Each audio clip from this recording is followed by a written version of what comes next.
Okay, so tonight we're going to continue actually a discussion we started earlier, because we had talked earlier about monasticism.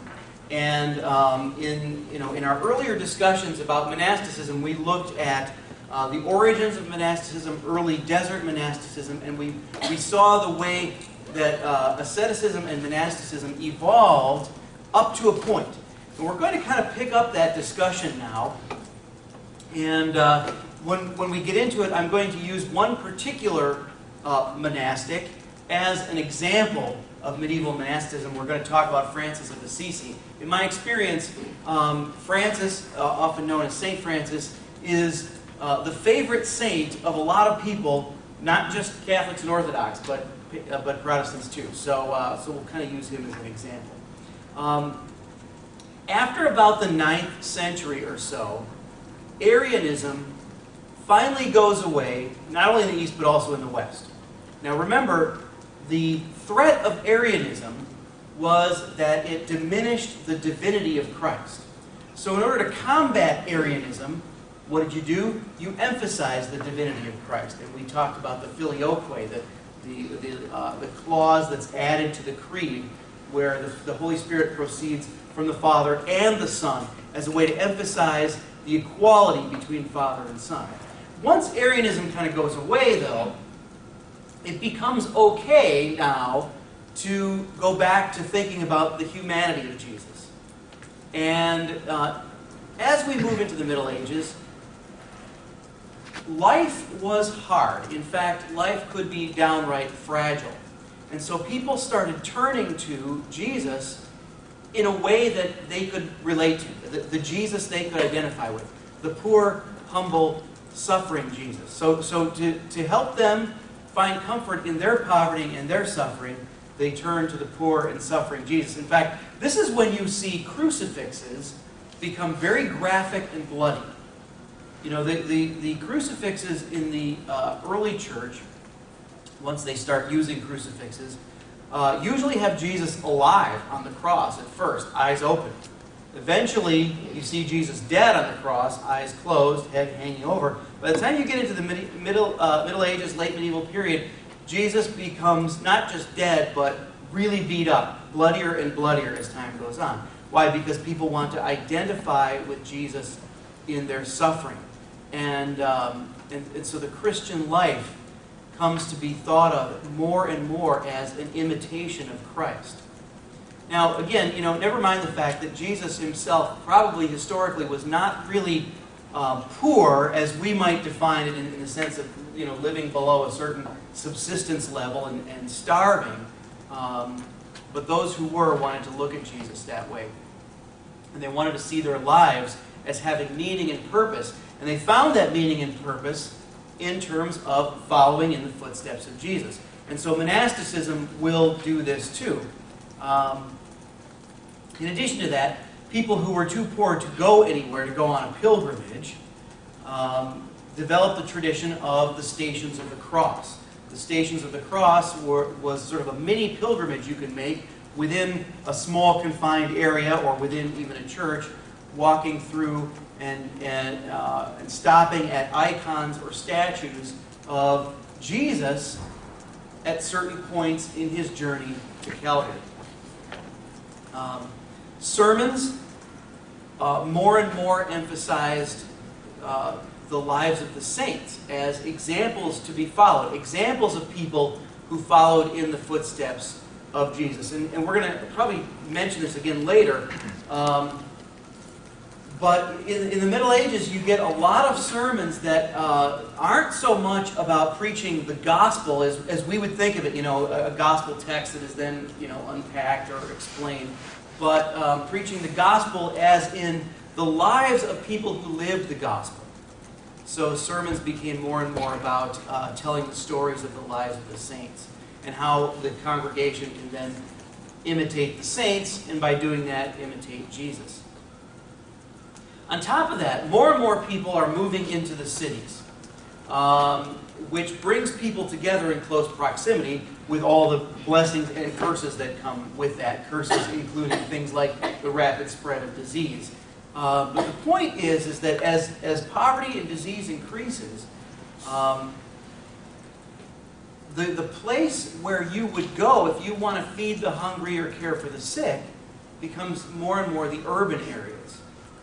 So monasticism begins to move out of the monasteries and into the streets. And the kind of monasticism that we're going to see emerge in people like Dominic and Francis is a kind of monasticism that we call mendicant.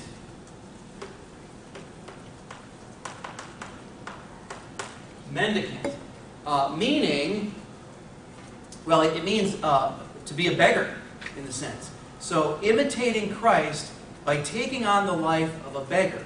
But it means more than that, because, we saw a kind of an evolution of monasticism in the early church, going from the idea of being a hermit, right, in the desert, to living in community. But those communities are more or less cloistered, right? And so many of the communities were self-sufficient, and the idea was that the monastic lived behind the walls of a convent or a monastery. Now we're going to see that evolution take one step farther, where the friars will move out of the monasteries and out into the world. So it's not an escape from the world, it's moving into the world.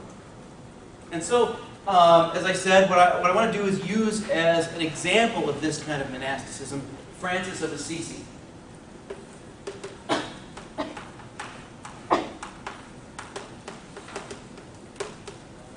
Assisi is a relatively small town in Italy, and you can still go there to this day, and it retains a lot of its medieval feel, in spite of the many pilgrims that are there all the time. So Francis is born in 1181 or 1182. And he is born Giovanni Bernardone.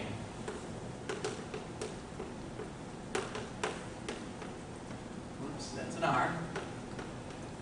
And you're thinking to yourself, how do you get Francis out of that? Right? Well, his father was a merchant, textiles, in fact, and traveled to France a lot. Met his mother in France. His mother was French. And his father was what we would call a Francophile, loved all things French. And in fact, his father was in France on business when he was born. And so when the father returned, he gave little Giovanni the nickname Francesco, which means Frenchman. And his father made sure that he learned French as he grew up. Now, if you see the film, again, don't look for the film Brother, Sun, Sister, Moon to be historically accurate. Because in the film, Pietro, the father, is depicted as someone who can't speak French and gets frustrated and feels left out when Francis and his mother speak French. But actually, that's not the way it was. His father did speak French and made sure that Francis learned it. Francis was raised among the wealthy merchant class of Assisi. Now what you got to remember is that at this time in history, these cities, like Assisi, are kind of little states unto themselves. And so you have these wars that break out between the cities. And in 1202, when Francis was about 20, there was a war going on between Assisi and Perugia, which is now where they make really good chocolate. But these cities are close enough together. It would be like saying, Evanston goes to war against Elmhurst or something. They're not that far apart. Francis goes to war and is captured and thrown in prison in Perugia and has to be ransomed by his father. Upon his return, he was sick for a long time, but when he got better, he set out to join the Crusades. Now, we haven't talked about the Crusades, and we won't in class. There's some readings on that. But if you know anything about the Crusades, this particular crusade that Francis intended to join up with was the ill-fated Fourth Crusade, where Constantinople was sacked. So Christians decided to attack other Christians because they, well, they had their reasons, but the Eastern Christians are sometimes still upset about that. So the Western Church has had to apologize for this. But at any rate, so this was, I mean, if you can consider the Crusades a kind of a low point in Christian history, the Fourth Crusade was the low point of the low point. But Francis never really got there. He never joined up because, according to the story, he had a vision. And in this vision, God told him that this was not God's will for him to join up with the Crusades. And so he turned around and he went home and took up a different vocation. He started giving to the poor. And then he started giving food to the lepers. And finally, when he started touching the lepers, everybody else started avoiding him. And he became sort of shunned and mocked by the people of Assisi. And so he goes off by himself. Now notice he starts out as a kind of a hermit, trying to find God, living in caves and in abandoned churches. And in the year 1205, he's hanging out in a broken down church, the church of San Damiano.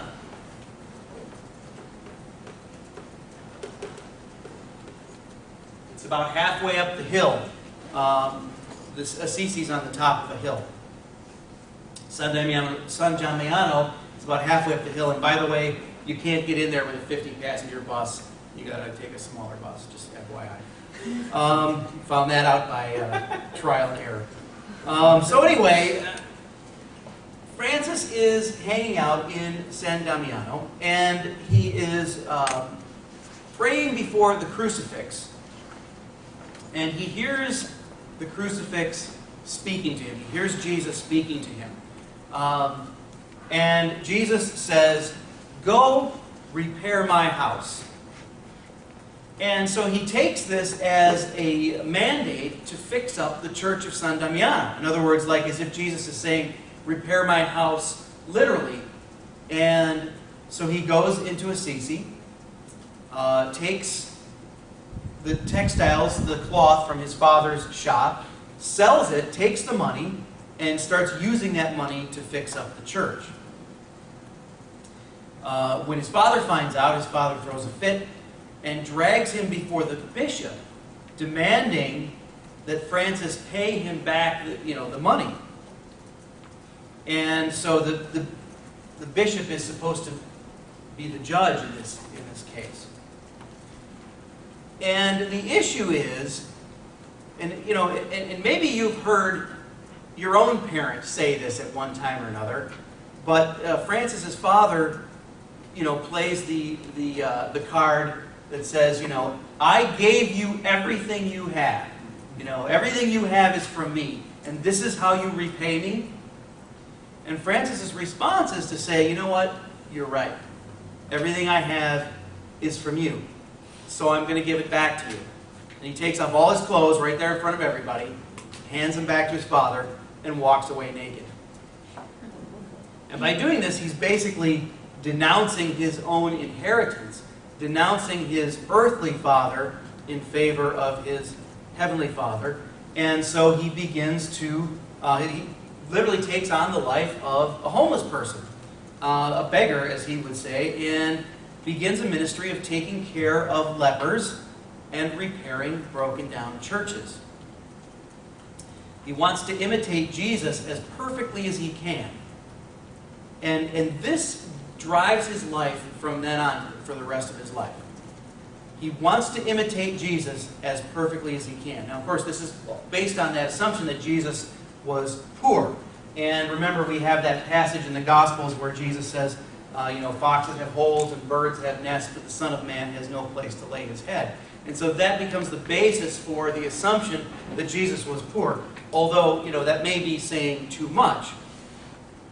But But these monastics did assume that, and they did assume that if you wanted to follow in the footsteps of Jesus, you also had to become poor. And so he gave up the life of a hermit and began preaching, just walking around preaching. Now remember, he's not ordained, but he would just go out into the streets and the fields and preach. And his message was mostly about repentance of sin and peace through simplicity of life. And there are several good books out there on Francis's message of living simply, which are worth reading. Once he does this, other people start to join him, and some of them are his friends. Now remember, he's wealthy, so his friends are wealthy too. So several other young, wealthy men of Assisi join up with him, give up their possessions, denounce their own inheritances, and they become a little community. So by 1209, there's enough men in this community that Francis decides he needs to write up a rule of life for his community. So he does. And then he goes to Rome to get the Pope's approval for his community to become a new monastic order. And in Rome, he meets Pope Innocent III. And later on, we're going to talk about the papacy, and so we'll talk about Innocent III. In the film, Innocent III is played by Sir Alec Guinness, and this movie came out not too long before Star Wars. So if you remember the original Star Wars, Sir Alec Guinness plays anyone? Obi-Wan Kenobi, right? So Francis goes up to him, and there's this powerful moment when Innocent III says to Francis, "What would you ask of us?" And all I can hear is, "Help me, Obi-Wan Kenobi, you're my only hope." But anyway, it's still a great movie. I recommend it.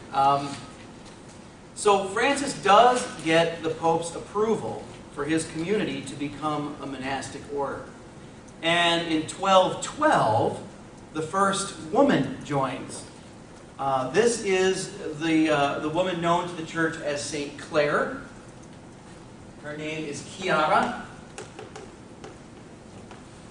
di Favarone,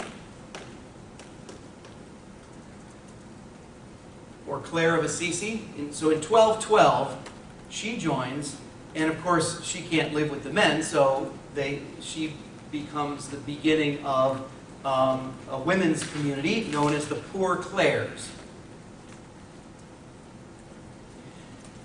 Now, in addition to taking on a life of poverty, and by poverty I mean like wearing, what amounts to a burlap sack, Francis lived an ascetic life and was particularly hard on himself in terms of not allowing himself any physical pleasures, but also even the mortification of the flesh, in the sense of assuming that beating up your body would help you resist temptation, right? So he allowed himself very little sleep.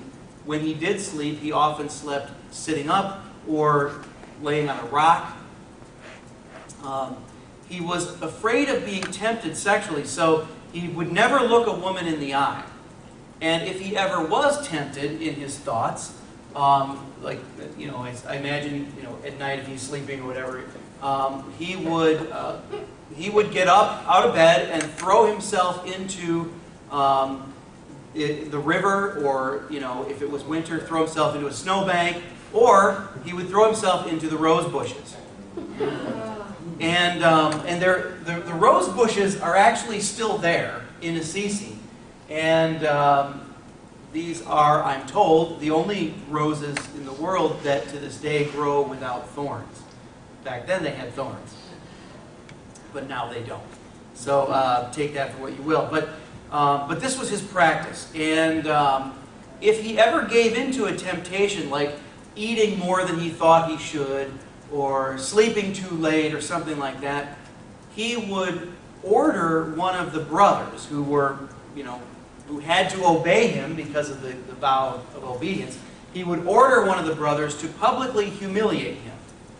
So that was his way of trying to be a deterrent to temptation. Now, there's a lot of legendary material about Francis, and again, for a lot of people, Francis is their favorite saint, even if they're not Catholic. But there's a lot of great stories. He is said to have had an effect on wild animals, so that they became tame around him. This is why if you see statues of Francis, you will often see him with animals. On the feast of St. Francis, which is in October, I want to say October 4th,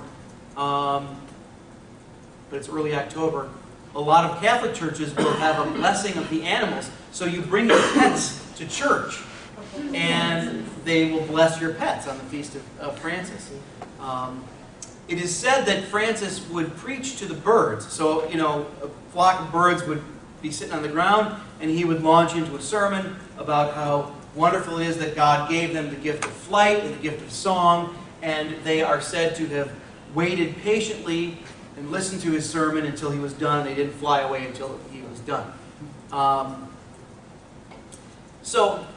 But there's a dark side to Francis too, because the Franciscan spirituality. Did you have a question over here? No. Okay. The Franciscan spirituality has a bit of a dark side. Francis signed his correspondence with a drawing of a skull. The skull is the medieval reminder of your mortality, the mortality of humanity, and also of the death of Christ at Golgotha, the place of the skull. So our mortality and Christ's sacrifice for us. In 1215, Francis begins what came to be called the Eucharistic Crusade. Now remember when we were talking about the Eucharist, I said that because of the great reverence for the elements, a lot of people worried that they weren't worthy to receive them, and so they just didn't.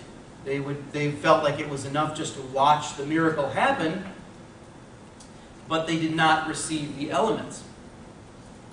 And so Francis preached that people should not neglect the table, but they should go to the table and they should receive the elements. And this is actually the same year of the Fourth Lateran Council. Lateran refers to the cathedral in Rome where the council was held. The Fourth Lateran Council, 1215,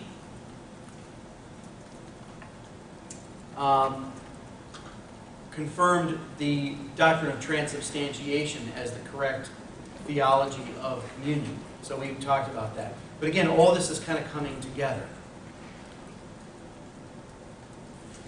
2 years later, and only 8 years after gaining the Pope's approval to become a monastic order, the Franciscans decided to have their first meeting of all the friars of Europe. So word goes out, a place is designated, and 5,000 people show up. 5,000 Franciscan brothers. Francis encouraged them to go out as missionaries. And they did go out. They went into Germany, North Africa, Syria, Spain, and England. In 1219, some Franciscan missionaries were killed in Morocco. And this seems to be what prompted Francis to make a trip to the Muslim Sultan. Now, this is still during the Crusades. This is during the Fifth Crusade. So Francis decides, in the middle of the crusade, there was a bit of a ceasefire, but he decides he's going to go visit the person who is effectively the commander-in-chief of the Islamic forces. So he crosses the battle lines.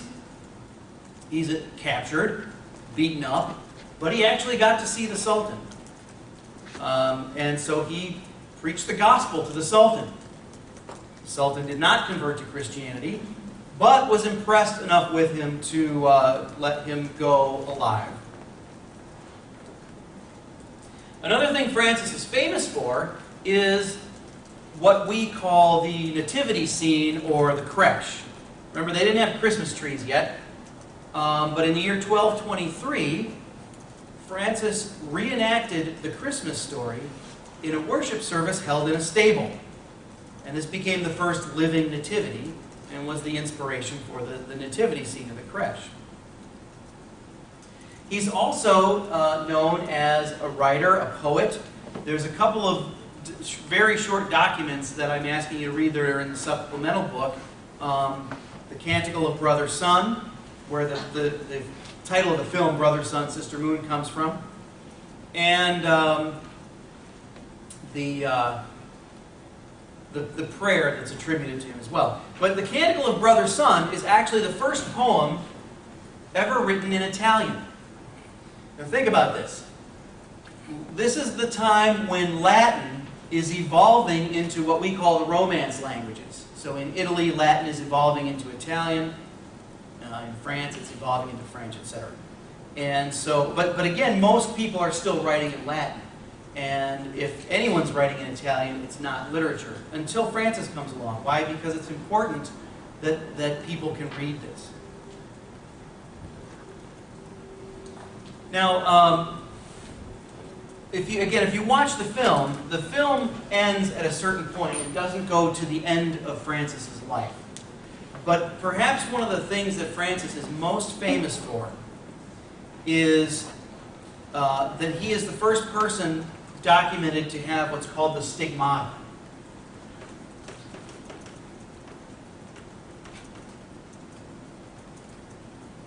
In 1224, at the age of about 42, Francis went to a mountain to pray.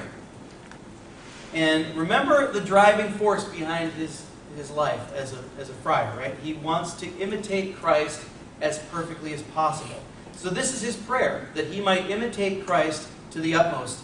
And he was apparently rewarded for that desire with the gift of the Stigmata. And the Stigmata are the wounds of Christ in his own body. So wounds in the hands, the side, the feet. Now there have been others who have had this since Francis, and we're not going to go into all the implications of that because it's not necessary for this course. Although I will mention, we had talked about St. Padre Pio a while back. He is the most recent one, the most recent person to have the Stigmata. He lived in the he died in the 1960s. But it is considered by many to be a miracle of the imitation of Christ's suffering. Now, the Church, even the Roman Catholic Church, does not emphasize this, does not make a big deal out of it. Even the document of canonization for Francis doesn't even mention it. So he doesn't become a saint because of this. But it is, he is known for it. In 1226, suffering from multiple health issues, including probably leprosy, Francis died. The very next year, a friend of his became the Pope. This was Gregory IX, in case you're keeping score. And so Francis was canonized a saint in 1228, only 2 years after he died, which is extremely fast. And he was reburied, he was reburied at that time. So he had been buried when he died. He was reburied 2 years later under what is now the basilica named after him. He was reburied in 1230, in the year 1230. Now, why was his body moved? Because he was already so popular as a saint, it was feared that someone would try to steal his remains, steal the relics. When his body was transferred to the basilica and he was buried under the basilica, they were so afraid that his body would be stolen that they had it buried under 400 pounds of rock and iron bars and covered with a slab of granite.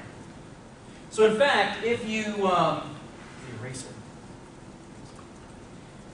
go to Assisi today,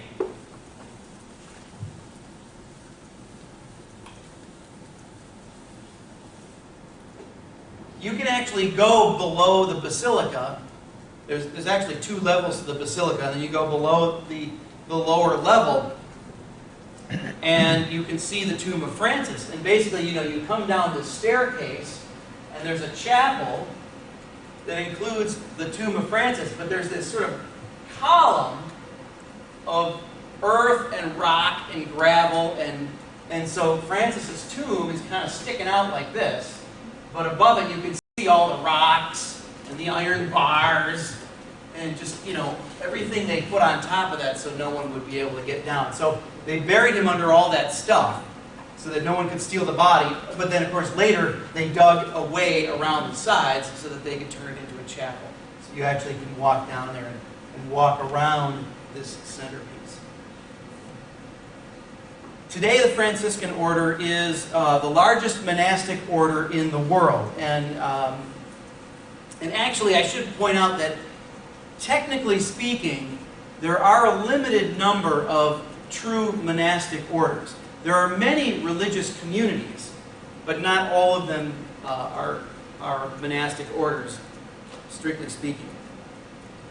But even though it is the largest monastic order in the church, it is fractured by division, like any other human organization.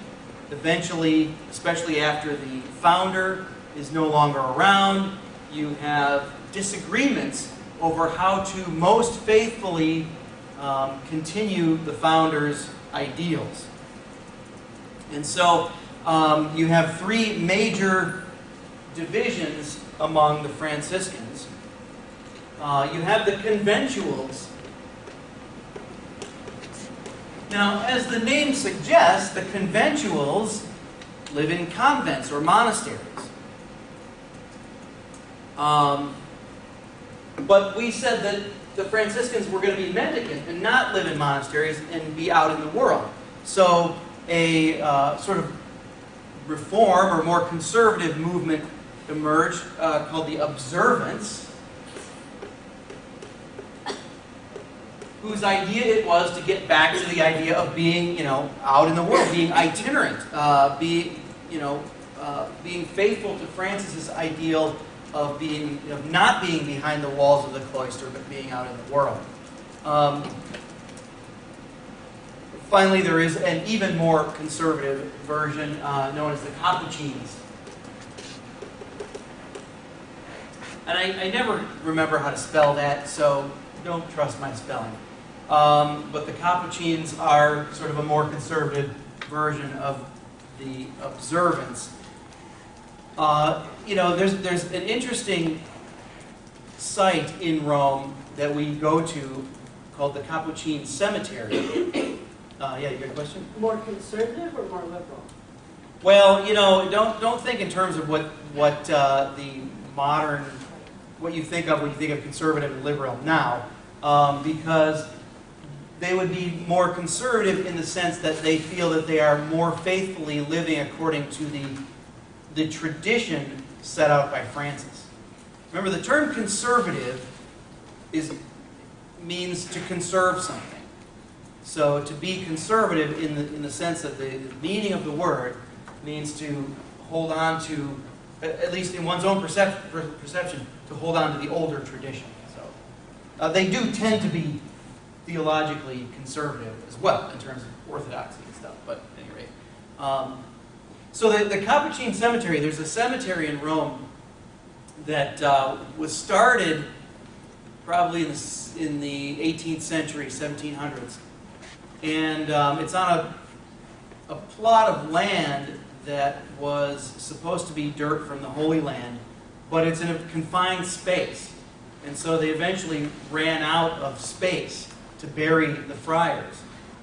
And so their solution was to dig up the bones of the earliest buried friars to make room for the new ones, and to use those bones to decorate a series of chapels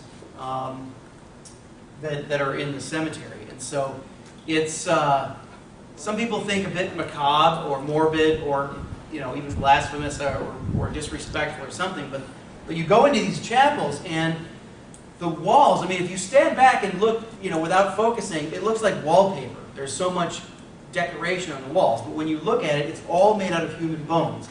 Chandeliers hanging from the ceiling, made of human bones. Pictures on the walls made of human bones. And so one of the favorites is using shoulder blade bones and things to make the image of an hourglass with wings. Now, why an hourglass with wings? Anyone? Because time flies. That's right. Now, why is that important? Because, again, remember the dark side of the Franciscan spirituality. It is to remember your own mortality and to get right with God while you live, because time flies. And you don't know when the end of your life will come. And so, after you go through this series of chapels, excuse me, after you go through this series of chapels that are decorated with human bones, and where you can actually see some intact skeletons laid out. Oh, and there's one really elaborate, like Grim Reaper with this, the sickle and everything. But when you get to the end, there's a sign. And the sign says this. It says, "What you are, we once were. What we are, you will be." So again, a reminder. Well, anyway, all of that is just a kind of an example of medieval monasticism, and I wanted to show you how, with Francis, and this is true of Dominic as well and some others, but with Francis especially, the ideal was to serve in the world, not in the cloister, not within the walls of a monastery, but to get out where the people are and to feed the hungry and to help the sick and to serve the people where they are, and to imitate Christ by living a life of simplicity. And for Francis, that's the way to peace. You want to know how to find peace of mind, it's by giving up attachment to material things and by living a life of simplicity. All right, any questions about any of that? Pretty self-explanatory. No, yeah, go ahead. So, Francis, would you call him an ascetic? Yes, absolutely. Francis is an ascetic. New brand of tea. Francis is an ascetic, yes. Because remember how hard on his own physical body he was. Anything else? Okay, so that's it for our first hour. We're going to take a break. Yeah, I know, it wasn't an hour, it was 45 minutes, but let's give you